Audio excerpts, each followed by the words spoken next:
नमस्कार, आप देख रहे हैं न्यूज 28 भारत। मैं हूं आपके साथ साक्षी शर्मा और आइए नजर डालते हैं आज की खास खबरों पर। नमस्कार, आप देख रहे हैं न्यूज 28 भारत। मोदी की गारंटी वाली गाड़ी मीरापुर विधानसभा के गांव ननेड़ा में आज पहुंची। यहां पर इस गाड़ी का स्वागत जिला पंचायत अध्यक्ष डॉक्टर वीरपाल निरवाल, पूर्व सांसद अनुराधा चौधरी और प्रधान रविंदर बेनीवाल ने किया।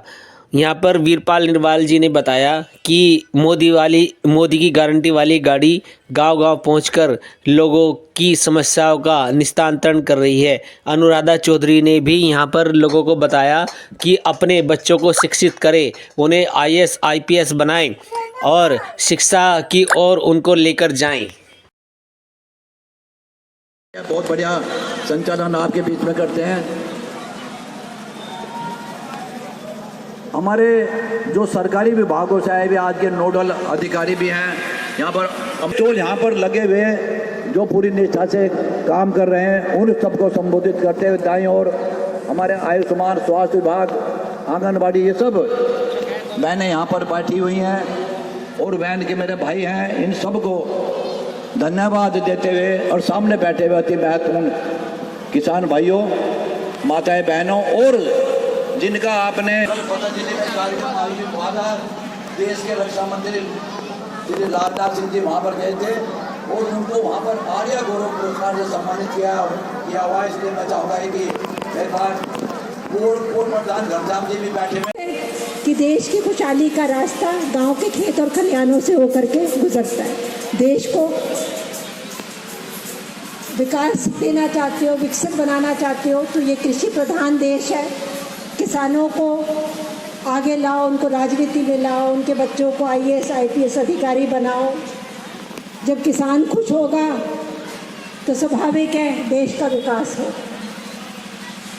लेकिन लोग बर्दाश्त करते गए, कांग्रेस की सरकारें चलती गई, लेकिन चरम सीमा पर जब इनका पाप का खड़ा फूटा, वो थी दो सरकार, एक तो यूपीए 1 और एक यूपीए 2, जिसमें लगातार भ्रष्टाचार होता गया। आप लोग हर रोज अखबार में कोई ना कोई नया स्कैंडल देखते थे, चाहे वो कोयला घोटाला हो, कॉमनवेल्थ घोटाला हो, कोई ना कोई नया घोटाला आप लोग देखते थे। इन लोगों को देश की तरफ कोई ध्यान नहीं था, खेत और खलिहानों में रहने वाले किसानों की तरफ कोई ध्यान नहीं। अपनी वैन में मैं क्या क्या योजनाएं दे रहा हूं सारी आपको बताने के लिए।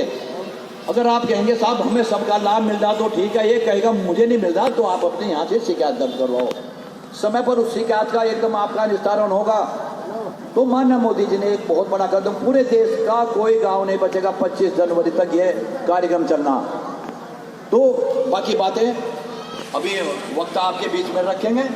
मैं सिर्फ इतना कहना चाहूँगा कि बहुत बड़ा उत्साह का माहौल आज मोदी जी का बहुत बड़ा नाम होगा। आप कहा करते थे जब गांव में आया करते थे कि साहब कुछ नहीं करती, पार्टी कुछ नहीं कर रही, पार्टी किसानों के लिए ध्यान दे रही। अभी अगर मैं बीच में नहीं बोलूँगा तो ये बोल जाएंगे कि हमारा भाव तो नहीं बढ़ा, उसकी बात भी चल रही, बोलियो ना, कहेंगे मुँह मेरी तरफ देख रहे, वो भी चल रही।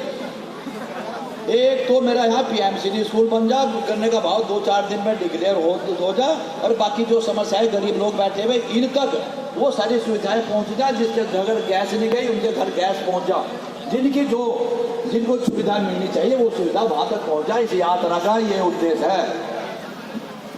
वहाँ राम मंदिर की तैयारी करो 22 तारीख के लिए। अब 22 में नहीं जाने के, उसके बाद जाएंगे हम, फिर जब वहाँ चीज हो जाएगी। 22 तारीख में बड़े बड़े लोग जा रहे हैं, अपने घरों में रहियो 22 तारीख में, और आपके पास तक वो कुमार शर्मा जी, वीरेंद्र चौधरी जी,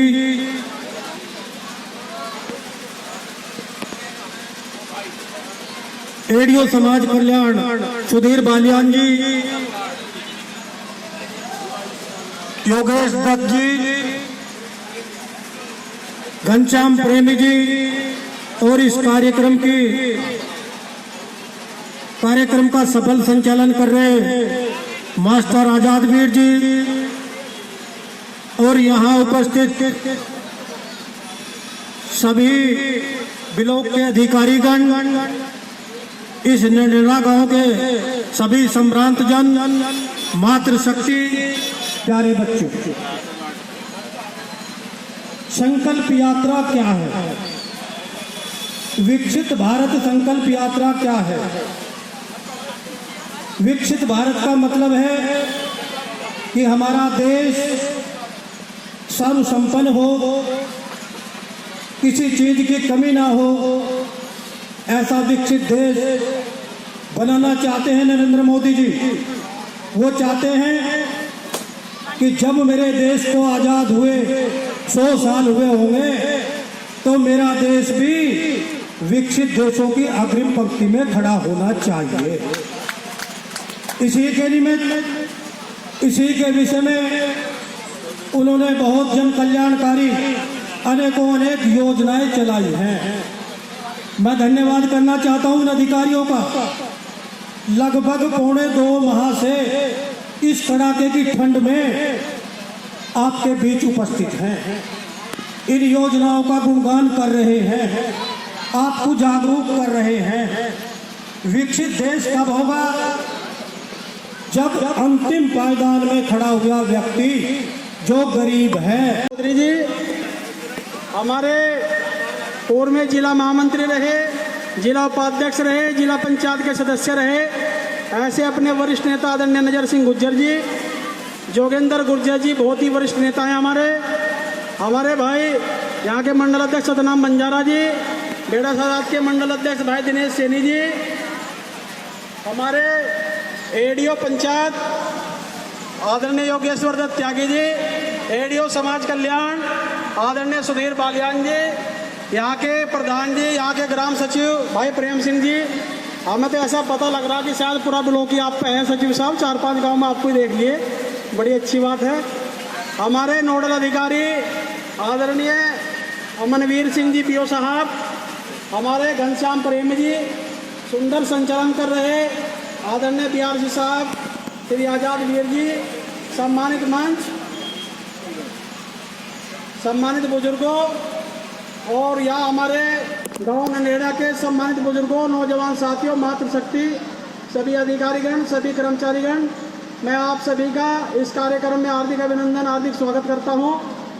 हालांकि मुख्य अतिथि जी हमारे जिला पंचायत अध्यक्ष जी ने बहुत कुछ बताया, चलो उसी श्रेणी में थोड़ा मैं भी बता दूँ।